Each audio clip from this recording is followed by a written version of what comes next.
کیا قرآنی واقعات اور اسلامی تعلیمات پر جو فلمیں بنائی جائیں جائز ہیں؟ فلمیں تو پریکٹیکلی تو بن چکی ہوئی ہیں نا جی. اب اس کو دیکھنا مطلب اگر کوئی دیکھتا ہے جس میں انبیاء علیہ السلام، میں تو کہتا ہوں کہ مسلمان جو ہالی ووڈ کی فلمیں دیکھ رہے ہیں ان کو عمر سیریز بھی دیکھنی چاہیے، آپ کو نہیں دیکھنی چاہیے. لیکن علی بھائی جس میں انبیاء علیہ السلام کے کریکٹر دکھائے ہوئے ہیں وہ اکثر اس پہ اعتراضات ہوتے ہیں. اعتراض تو خیر اس پہ عمر سے نہیں بنانی چاہیے ایسی فلمیں. باقی وہ اس پہ کفر اسلام والا مسئلہ نہیں، آپ زیادہ کہیں گے بدعت کی ہے انہوں نے، کیونکہ وہ جو اس میں نبی کسی کو کلیم کیا تو وہ نہ اس کو اس کا اپنا عقیدہ ہے کہ وہ نبی ہے، ایک جھوٹ بول رہا ہے نا، وہ یعنی ایک ایکٹنگ کے طور پہ کر رہا ہے. مجھے جب پتہ چلا کہ جی یوٹیوب کے اوپر حضرت یوسف علیہ السلام کی ڈرامہ کی سیریز موجود ہے 35 ایپیسوڈ میں، اس کے علاوہ حضرت عمر کے بارے میں ایک بہت اچھی جو ہے وہ ڈرامائی تشکیل کی گئی ہے 45 ایپیسوڈز میں. اس کو کل رات میں نے چیک کیا تو مطلب ملینز کے اندر اس کو دیکھا گیا.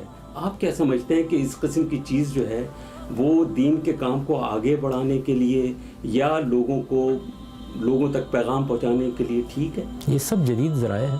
یعنی جب ہم مسجد میں لاؤڈ اسپیکر کو استعمال کرتے ہیں تو اپنی آواز بلند کرنے کے لیے استعمال کرتے ہیں تاکہ سب لوگوں تک پہنچ جائے.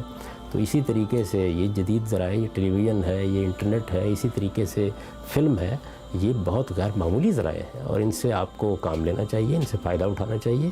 یہ ابلاغ کے ذرائع ہیں، ان کے ذریعے سے آپ کوئی خباثت بھی دنیا تک پہنچا سکتے ہیں اور آپ خدا کی ہدایت بھی دنیا تک پہنچا سکتے ہیں. اس کے پہنچانے کے لیے مسلمانوں کو بھی اسی طرح متوجہ ہونا چاہیے جس طرح باقی دنیا متوجہ ہے. مسئلہ یہاں یہ ہے کہ کچھ لوگ یہ کہتے ہیں کہ جی حضرت عمر کو پرسونیفائی کرنا، حضرت ابوبکر، کیونکہ اس میں نبی کریم صلی اللہ علیہ وسلم ازواج کو نہیں دکھایا گیا لیکن ان سب حضرات کو جو ہے وہ اس میں دکھایا گیا ہے، باقی جو صحابہ کرام ہیں. تو آپ نے دیکھی ہے وہ خود؟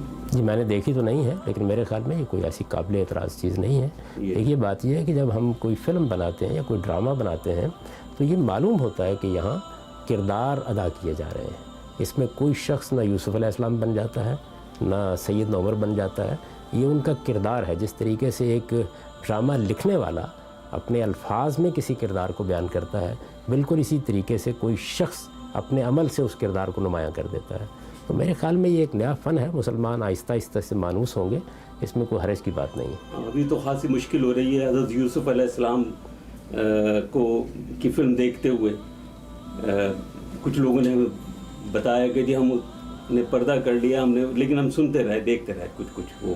تو یہ میرا خیال ہے یہ ایسا ہی ہوتا ہے. دیکھیے لاؤڈ اسپیکر شروع میں آیا تو اس کو اعلیٰ اللہ کہا گیا اور یہ کہا گیا کہ یہ مسجد میں داخل بھی نہیں کیا جا سکتا، لیکن اب جانتے ہیں کہ اب اس کو مسجد سے نکالنا کتنا مشکل ہو گیا ہے. بہت مشکل ہو رہی ہے، بہت تکلیف بھی دے رہا ہے لوگوں. تو اس لیے یہ نئی چیز جب بھی آتی ہے تو لوگوں کا رد عمل اس کے بارے میں اسی نوعیت کا ہوتا ہے، اس میں کوئی حرج کی بات نہیں ہے. اصل چیز یہ ہے کہ جو کانٹینٹ پیش کیا جا رہا ہے کیا وہ صحیح ہے، تحقیق کے معیار پر پورا اترتا ہے. اس لحاظ سے کسی چیز پہ تنقید کی جا سکتی ہے، لیکن تمثیل نگاری بجائے خود ایک بڑا فن ہے ابلاغ کے لیے. میرے خیال میں اس کو اب آہستہ آہستہ لوگ قبول کر لیں گے. کیونکہ اس میں ان کا سوال یہ آتا ہے کہ اکثر وہ پھر جب نام اس ہستی کا آئے تو پھر وہ اکثر نا اس وہ یہ تو ہے جذباتی باتیں شبیہ آ جائے گی. وہ تو اللہ کے بندے، آپ احادیث کی کتابوں میں جب پڑھتے ہیں کہ حضرت علی کا چھوٹا سا قد تھا، گھنی داڑھی تھی، تو شبیہ تو آپ وہ بھی بنا رہے ہیں اپنے دماغ کے اندر. شبیہ کے لیے صرف ویڈیو بنانا تو شرط نہیں ہوتا، لکھی بھی شکل میں بھی ہے. اگر آ بھی گئی تو دین وٹ، اس میں کون سا گناہ والا کون سا معاملہ تو نہیں کہاں سے گستاخی ہو جائے گی. شبیہیں جن لوگوں نے آئے دن آ کے جھوٹے خواب بیان کرتے رہتے ہیں، بزرگوں کی شبیہات بنائی ہوئی ہیں، ان کو تو کوئی خیال نہیں آتا اس معاملے کے اندر، کر ہی رہے ہیں نا لوگ. تو یہ جناب اصحاب الکہف کا ایک پورا واقعہ تھا اور اس کو 15 اقساط کے اندر ایک ڈرامہ سیریل بنائی گئی تھی 1997 میں ایران والوں نے. سر وہ درجنوں زبانوں میں ڈب ہو چکی ہے، بنی فارسی میں تھی، اردو ڈبنگ میں بھی پیغام کراچی والوں نے اس کی ڈبنگ کی ہے. سر اشک بار آنکھوں سے دیکھنے والی وہ ڈرامہ سیریل ہے. ایک تاریخ نگاری ہے جیسے اصحاب کہف.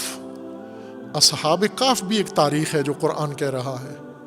خوب یہ تاریخ آپ جو اس میں نگاہ کرو، اس تاریخ میں آپ کو کیا ملے گا؟ اس تاریخ میں آپ کو فرضی کردار نہیں ملیں گے، افسانوی کردار نہیں ملیں گے. اس تاریخ میں آپ کو اللہ کی سنتیں، قوانین خدا ملیں گے. آپ کو پھر آپ کو ان کی تاریخ سے اللہ کا قانون سمجھ میں آئے گا، اور اللہ کے قانون کو ہاتھ میں تھام کر پھر اپنی زندگی پہ اس کو موازنہ کرنا کہ ہمارے یہاں خلل کہاں پیدا ہوا ہے، ہم نے کیا کیا ہے، کیوں یہ ساری مشکلات ہمارے لیے اکٹھی ہو رہی ہیں۔ یہ ایک تاریخ ہے۔ تاریخ کی طرف رجوع کرنا انسان کو بہت کچھ بناتا ہے۔